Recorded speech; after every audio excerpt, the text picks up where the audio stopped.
In the wake of Typhoon Wipha's devastating landfall, China now faces what many are calling the most widespread natural disaster in its modern history. From bustling cities to remote villages, from the southern coast to the inland provinces, over 1 million people have been affected, tens of thousands evacuated, and entire towns submerged beneath floodwaters. But as the storm passed, another storm began, one of silence, censorship, and public outrage.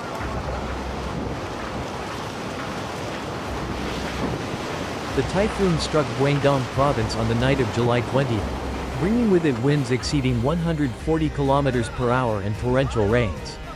In just hours, entire city districts in Zhanjiang were underwater. Streets that were once filled with life became silent canals of debris. Videos posted on Douyin showed cars floating through intersections, traffic lights barely peeking above the rising water, and families waving desperately for help from rooftops. Within 24 hours, over 250 millimeters of rain had fallen in some regions, overwhelming drainage systems and exposing the fragile infrastructure of modern China. But the damage didn't stop there. Typhoon Wipha moved inland, unleashing its fury on Guangxi, Hunan, Hubei, Sichuan, and even up to Hunan and Shaanxi in the north. 31 provinces and autonomous regions reported varying degrees of flooding, power outages, landslides, and infrastructure collapse. From rural villages to megacities like Chongqing and Shanghai, the storm revealed how unprepared even the wealthiest provinces were for nature's wrath.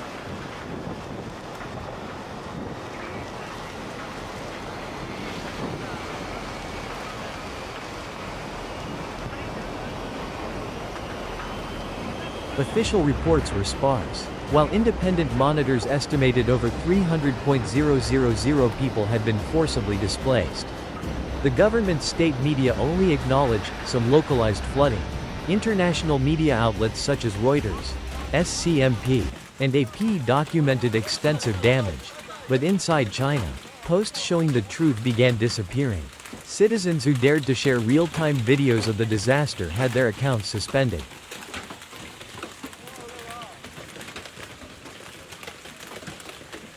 One such clip showed an elderly woman in Nanning, 70 years old, crying in front of her crumbling home.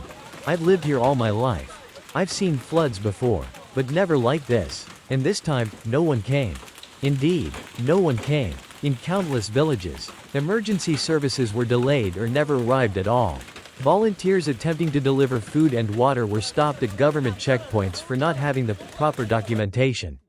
Some were accused of causing panic. Others were interrogated. Relief efforts were hijacked, rerouted, or simply halted in their tracks.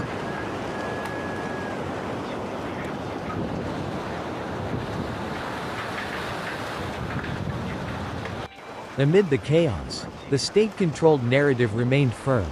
The situation was under control. CCTV focused on optimistic headlines, relief on the way, strong government response, resilient communities. But the videos that leaked out told another story. Makeshift coffins in temple yards, children carried across raging rivers, corpses pulled from mud, citizens helping one another because no one else would. The real tragedy was not just the storm, but the systemic failure to protect the people. Despite years of boasting about technological advancement, smart cities, and flood-proof infrastructure, China was brought to its knees by a storm. Roads cracked open, tunnels filled like bathtubs, entire metro systems flooded. In Shenzhen, a supposed model for future urban planning, passengers were trapped inside subway cars while water cascaded down the stairs like waterfalls. Why was China, a nation that built bullet trains, megadams, and artificial islands, so vulnerable?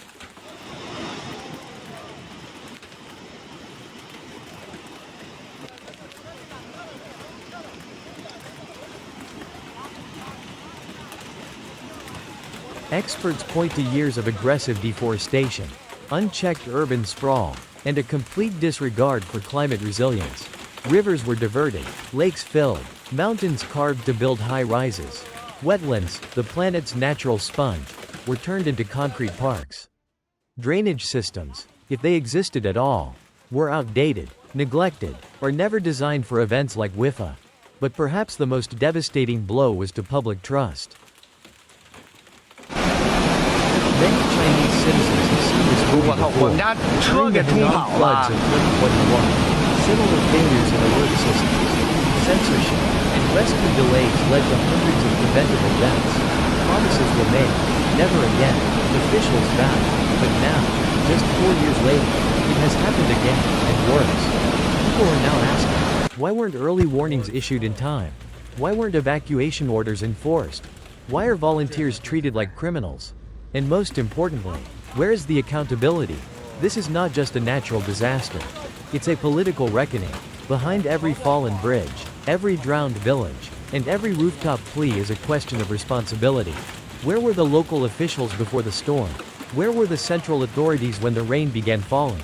Where was the government when the people had nothing but hope to cling to?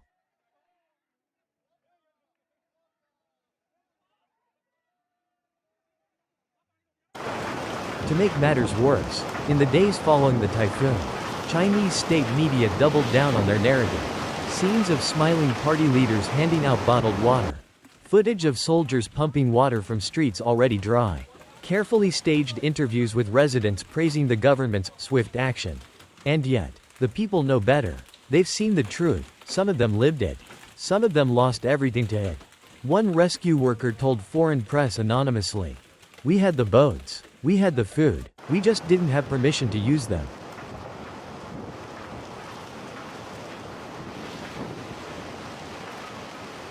Another said, "When the people needed us most, bureaucracy tied our hands. The storm may have passed, but its scars remain etched on the landscape and the national psyche. Schools destroyed, crops gone, homes lost, and still, no official tally of the dead, no inquiry, no apology, only silence. And silence, in times like these, is violence.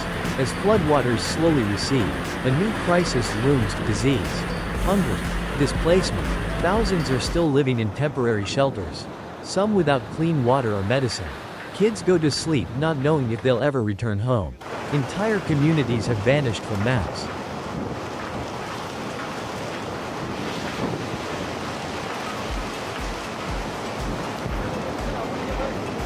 Satellite images released by international space agencies show shocking comparisons.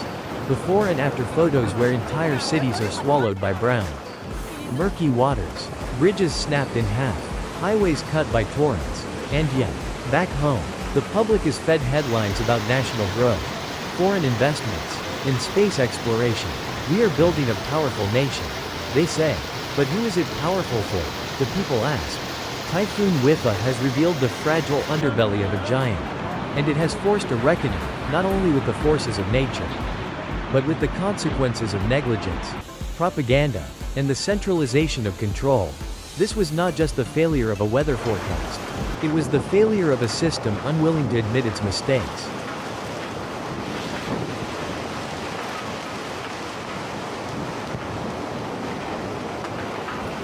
If there is any hope to come from this disaster, it lies not in government press releases, but in the resilience of the people. The fisherman who turned his boat into a rescue vessel. The shopkeeper who gave away food to flood survivors. The youth who carried the elderly to safety. The citizen who filmed the truth. Knowing their account would be banned. They are the real heroes of Wipha. They are the ones who remind us that even when the state fails, humanity does not.